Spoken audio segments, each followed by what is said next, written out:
క్రీస్తు ప్రభు యందు విశ్వాసం ఉంచటం ద్వారా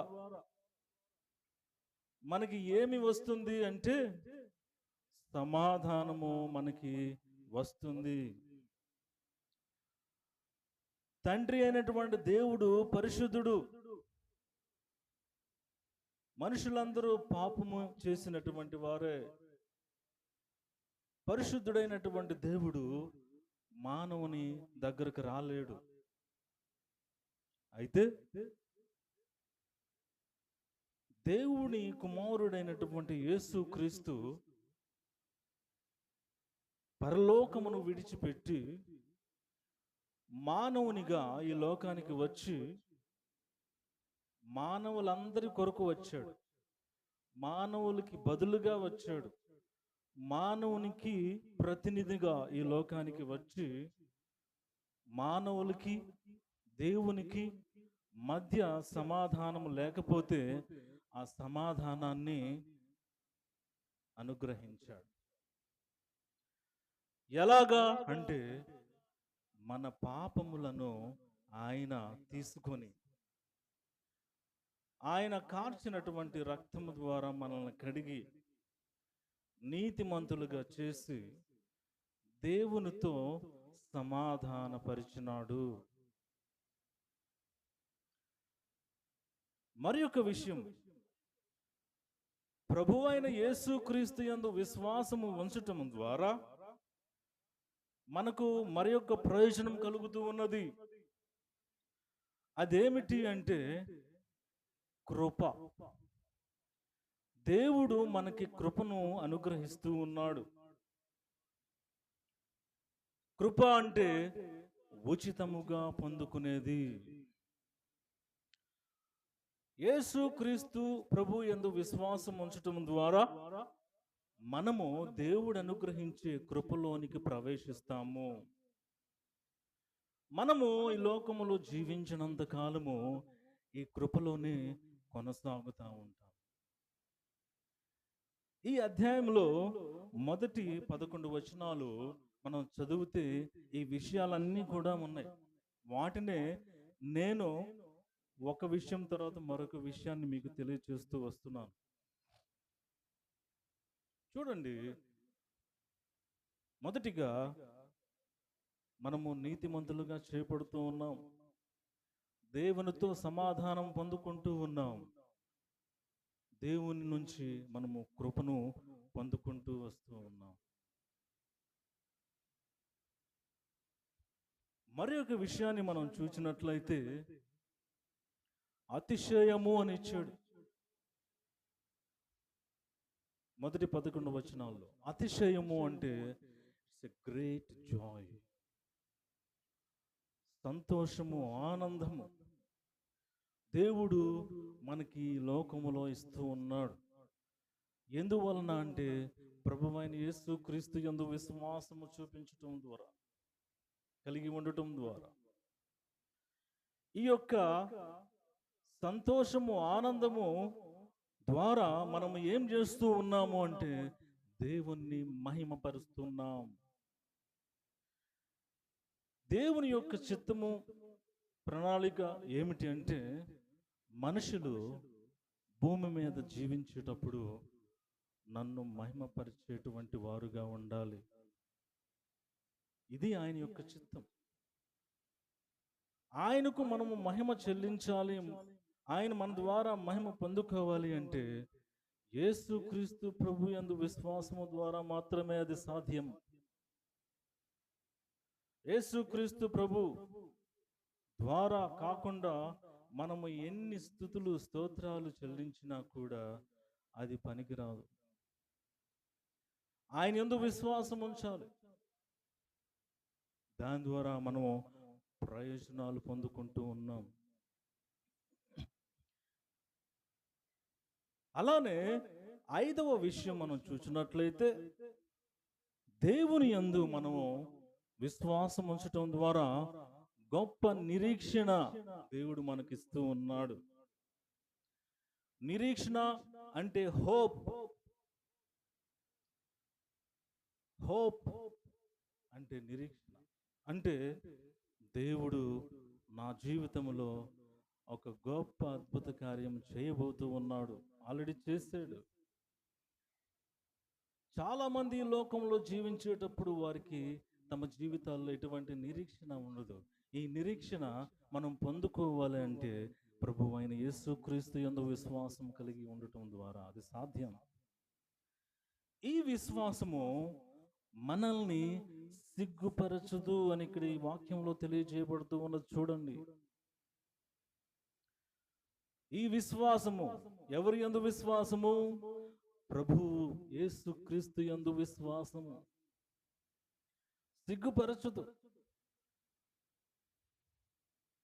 చాలామంది యేసుక్రీస్తు ప్రభువు దేవుడు, ఆయన దేవుని కుమారుడు, ఆయన రక్షకుడు, ఆయన ఈ లోకానికి వచ్చింది మనందరి కోసం వచ్చాడు, పాపముల నుంచి విడిపించడానికి వచ్చాడు, మన పాప శిక్ష ఆయన భరించడానికి వచ్చాడు, ఆయన మరణించి తిరిగి లేచి సజీవంగా ఉన్నాడు అని చెప్తే ఏది చూపించండి? చూపిస్తే గ్యారెంటీ ఇస్తే మేము కూడా చేస్తాం అని అంటున్నారు మనుషులు. అందుకనే దేవుని వాక్యం తెలియజేస్తూ ఉన్నది, ఈ నిరీక్షణ, దేవుని యందు విశ్వాసము మిమ్మల్ని సిగ్గుపరచదు. విశ్వాసము అంటేనే గొప్ప బలము, శక్తి. వారికెవరికి ఈ విశ్వాసము మనల్ని పరలోకానికి నడిపిస్తుంది. పరలోకానికి వెళ్ళినటువంటి విషయాలు, పరలోకంలో జరిగేటువంటి విషయాలు మనం ఇప్పుడు చూపించలేము, కానీ ఈ విశ్వాసమే ద్వారా రాబోయే కాలంలో ప్రతి ఒక్కరూ తెలుసుకుంటారు. అందుకనే మనము ఈ లోకంలో యేసుక్రీస్తు యందు విశ్వాసం ఉంచడం ద్వారా ఈ నిరీక్షణ మనల్ని సిగ్గుపరచు. దేవుని వాక్యాన్ని మనము విశ్వసించాలి. దేవుని వాక్యములు ఏం చెప్తూ ఉన్నదో అది మనం బలముగా నమ్మాలి. అందుకనే దేవుడు మనకి ఈ వాక్యాన్ని ఇచ్చినాడు. విశ్వాసం, ప్రభు యందు విశ్వాసం సిగ్గుపరచదండి. అంటే మనం నమ్ముకున్నటువంటి మన దేవుడు మనల్ని రాబో కాలంలో మనం నమ్ముకున్నట్టు ఆ యొక్క విశ్వాసము మనల్ని గెలిపిస్తాడు, మరణము నుంచి గెలిపిస్తాడు, జీవములోనికి తీసుకువెళ్తాడు, పరలోకములో తనతో కూర్చోబెడతాడు. ఇది విశ్వాసం. ఆత్మ సంబంధమైనటువంటి విషయాలు శరీరానుసారులకి మనం ఏ విధంగా చెప్పగలుగుతాం? వారికి అర్థం కాదు. అందుకని విశ్వాసమే ఉంచాలి. ప్రభువైన యేసుక్రీస్తు ఒక్కడే దేవుడు, ఆయన తప్ప వేరొక రక్షకుడు గాని, పవిత్రుడు గాని, మరణించి తిరిగి లేచినటువంటి వాడు ఎవ్వరూ లేరండి. ఎందుకంటే మనకి రుజువు ఏమి కావాలి? అయితే ఎన్ని ప్రయోజనాలు దేవుడు మనకి ఇస్తూ ఉంటే దానికి కారణం ఏమిటి అని మనం చూసినట్లయితే దేవునికి ప్రేమ ఉంది. మన పట్ల దేవునికి ప్రేమ ఉంది. ఈ ప్రేమ ఎప్పుడు కలిగింది అంటే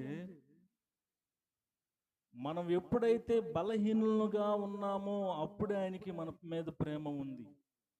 బలహీనులం అంటే దేవుని చిత్తానుసారముగా జీవించలేనటువంటి బలహీనత. ఆయన యందు విశ్వాసము లేకపోవటం ఇదంతా కూడా బలహీనత.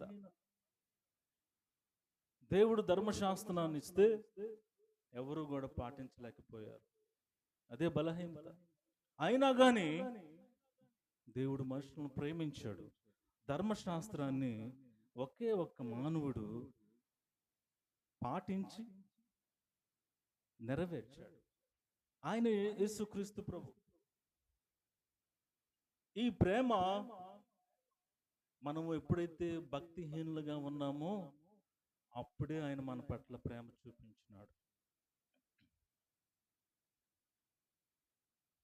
మనము పాపులముగా ఈ లోకంలో జీవించినప్పుడు కూడా ఆయన మనల్ని ప్రేమించినాడు.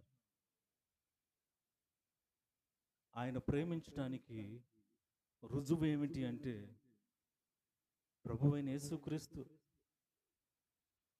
తన కుమారుడు ఈ లోకానికి వచ్చి చనిపోయాను అని ఉంది. 7వ వచనం చదువుకుందాం. నీతిమంతుని కొరకు సహితము ఒకడు చనిపోవుట అరుదు, మంచి వాని కొరకు ఎవడైనా ఒకవేళ తెగింపవచ్చును. అయితే దేవుడు మన ఎడల తన ప్రేమను వెల్లడిపరుచుచున్నాడు. ఎట్లనగా మనమింకను పాపులమై ఉండగానే క్రీస్తు మన కొరకు చనిపోయెను. దేవునికి ఎంత ప్రేమ ఉందో చూడండి మన పట్ల.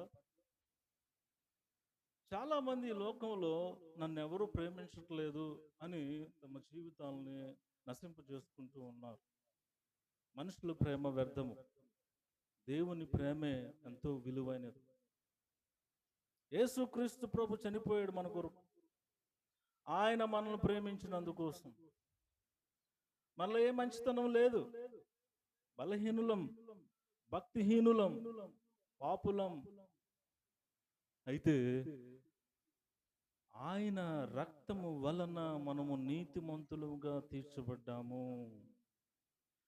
మొదటి పాయింట్ నేను చెప్పాను కదా, ఆయన యందు విశ్వాసం ఉంచటం ద్వారా మనము నీతిమంతులుగా తీర్చబడుతున్నాం. మనము నీతిమంతులుగా తీర్చబడటానికి కారణము ప్రభు అయిన యేసుక్రీస్తు రక్తము. ఆయన మరణించటానికి ముందు ఆయన శరీరములో ఉన్నటువంటి రక్తమంతా కూడా మన కోసం కార్చినాడు. పాపము పోవాలి అంటే పరిశుద్ధుని రక్తము చిందింపబడాలి. అందుకని యేసుక్రీస్తు ప్రభు శిలువ మీద వేలాడుతూ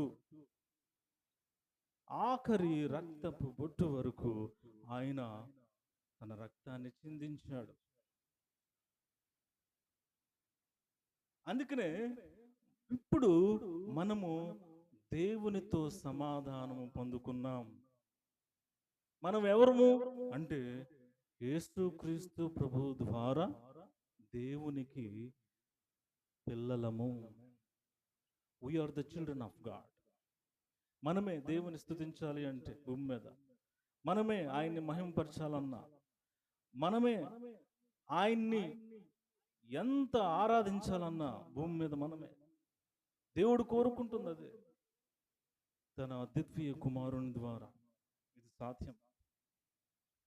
అందుకని యేసుక్రీస్తు ప్రభు ఈ లోకానికి వచ్చి మనందరి నిమిత్తం శిలువ మీద మరణించాడు, శిక్ష అనుభవించినాడు.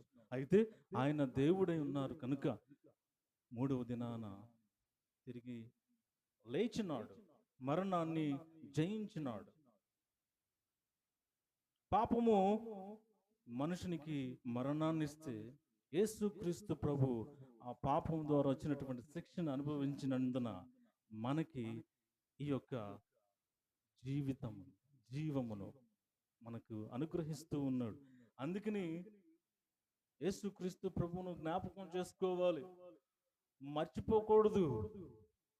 నీతిమంతులు, పరిశుద్ధులు ఎల్లప్పుడూ ఆయన్ని జ్ఞాపకం చేసుకుంటూ ఉంటేనే, ఆయన చెప్పినట్లు మనం చేస్తూ ఉంటేనే మనము ఈ రక్షణలో కొనసాగగలుగుతాము. ఎప్పుడైతే ఆయన యందు విశ్వాసము మనం కోల్పోతామో దేవుడు మనకి ఇచ్చినటువంటి ప్రయోజనాలు ఉన్నాయి, ఇప్పుడు చదివాను, అవన్నీ కూడా మన నుంచి వేరైపోతూ ఉంటాయి.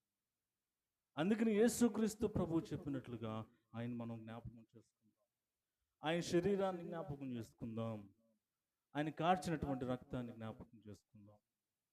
దానికి సాదృశ్యకంగా